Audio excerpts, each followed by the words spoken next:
My fiancé said, "You could have ruined his life, not caring if he'd destroy ours." I froze our wedding plans, filed reports, locked my finances and car, and let her father's lies collapse around him.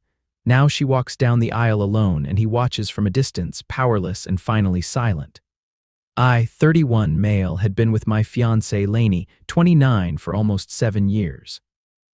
We lived in Raleigh in a townhome off a busy road with crepe myrtles and cracked sidewalks. I worked as a cloud engineer for a mid-sized logistics company. She was a social worker for the county. We were not rich, but we did all right.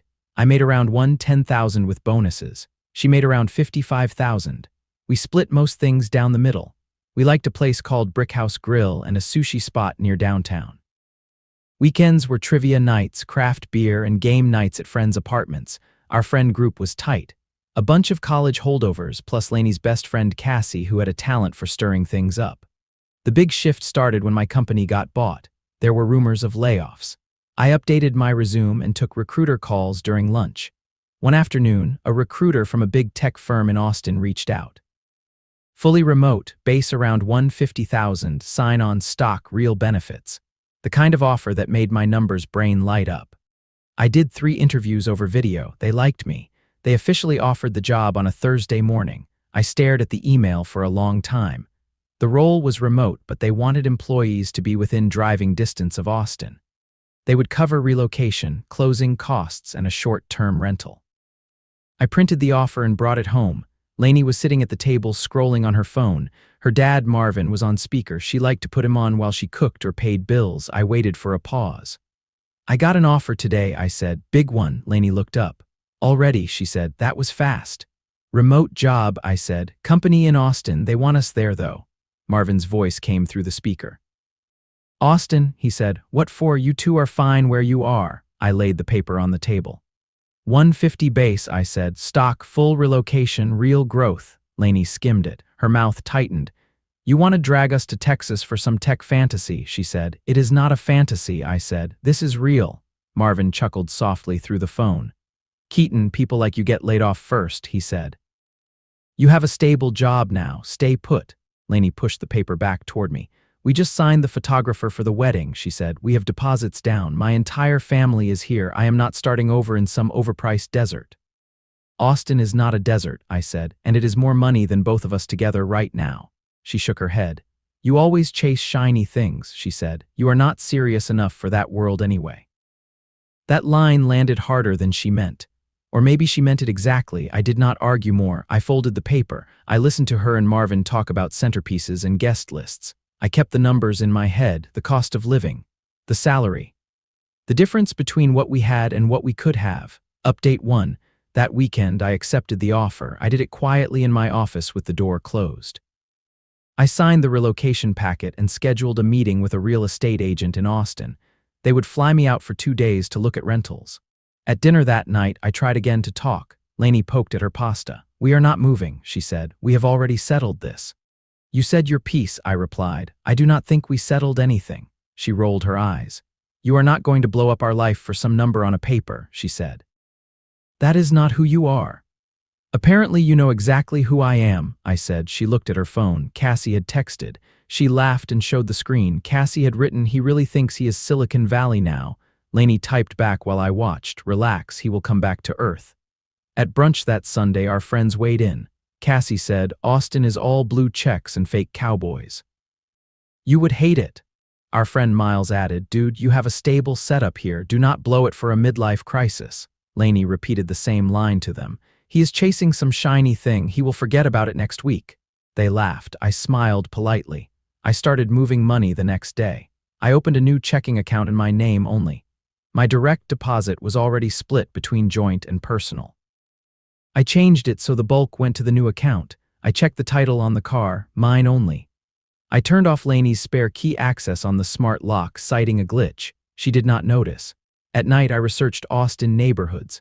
I looked at commute times, parks, and average rent for small homes with yards. I found a modest house 20 minutes from the office. 3 bedrooms, backyard, quiet street. The mortgage estimate was less than our current rent. The numbers kept lining up on my side. The more Lainey refused to talk, the clearer everything else became. Update 2. 2 weeks before my start date, I told her the full truth. We were sitting on the couch, a wedding planner open on her lap. I signed the offer, I said. I fly out next week to find a place. She did not look up at first, then her head snapped up. You what? She asked. I took the job, I said. I start in 4 weeks. Her phone buzzed. It was Marvin. She flipped it and faced me. You are not moving, she said. You cannot. I can, I said, and I am. She stood. So I get to choose between my entire life and your ego, she said, between my family and your little experiment. It is not ego, I said. It is a clear step up for both of us. She picked up her phone. Either you decline it or we are done, she said. Those are your choices. My chest felt very quiet. I thought about all the times she had said we were a team, all the times she had said my career mattered too.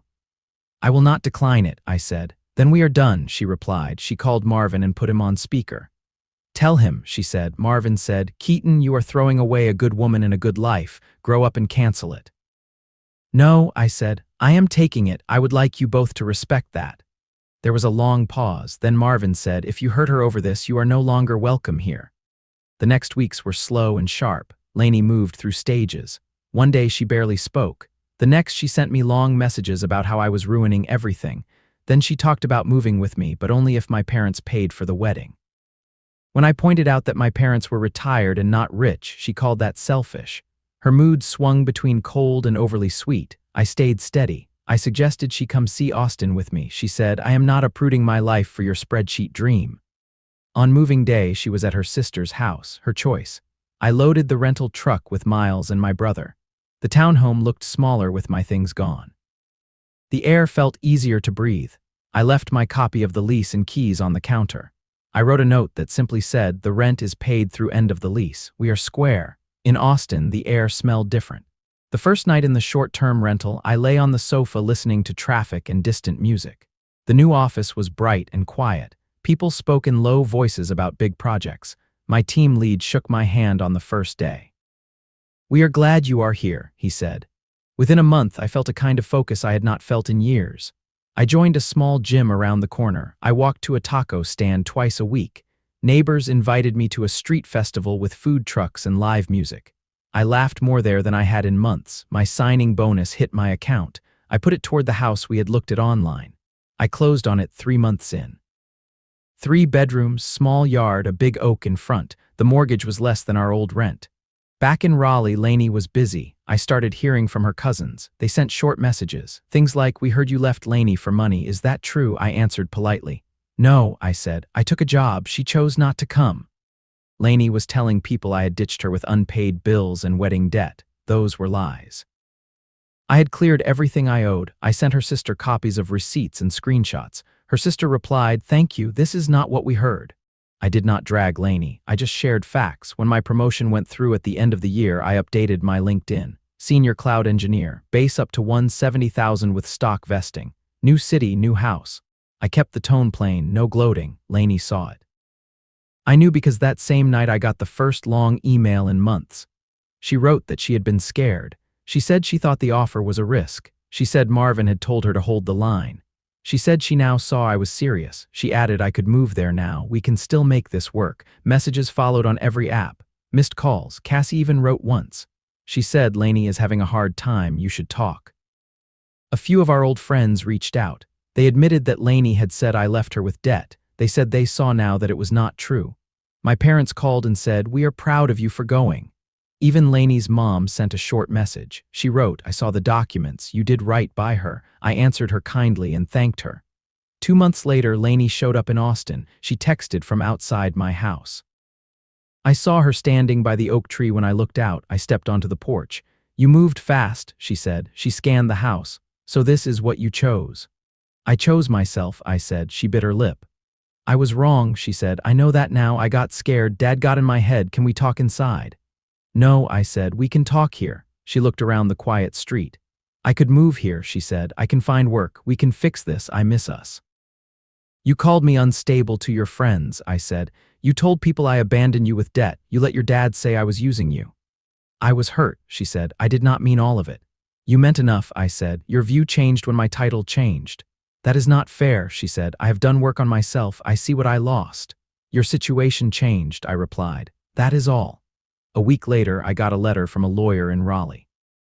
Lainey was claiming she had a right to part of my signing bonus and house because we had been engaged. My attorney in Austin read it and almost laughed. He wrote a short reply: engagement is not marriage, no shared property, all accounts separate, claims denied. After that, Lainey went to social media. She posted about men who only care about money. She liked comments that called me selfish. She hinted at legal battles. Mutual friends started asking questions in public. They wrote things like, "Did you tell us the full story?" Her cousin dropped a screenshot of my receipts on one thread. Her nice story cracked open. Within weeks, the tone on her posts changed. The same people who had cheered her now asked why she hid the truth. Cassie quietly removed some posts. Lainey locked her account. 1 year later, my life was stable. I had another raise.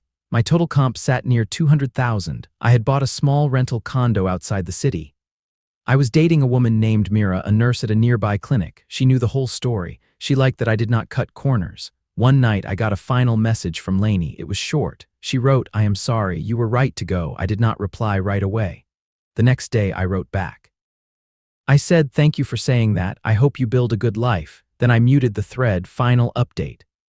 A few months after that, Marvin and Lainey's mom visited Austin. They asked to meet. We sat at a coffee place near my office. Marvin looked smaller than I remembered, less sure. Lainey's mom spoke first. "We wanted to say sorry," she said. "We were too hard on you."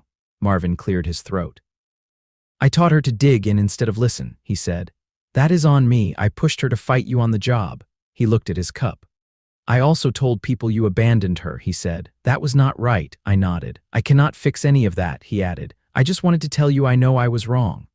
I thought about the hook that had started this whole thing. I thought about Lainey's line about ruining her father's life. He was not ruined. He was just facing his own choices. "You raised someone who thinks control is love," I said. "That is the part that hurt most." Lainey's mom wiped her eyes with a napkin. "We see that now," she said. I stood. "I am not angry anymore," I said. "I have a good life. I hope she finds one too." On the drive home, the sun was low over the highway. I turned into my street and saw my house, the oak tree, and Mira's car in the driveway. Inside, there were dishes in the sink, a half-finished puzzle on the table, and a sleepy cat on the sofa. I felt a simple thing, not triumph, not payback, just peace.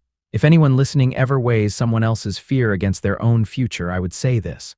Look at the facts, not the noise. People who love you will grow with you. People who only love their comfort will try to hold you still. Choose the life that keeps moving.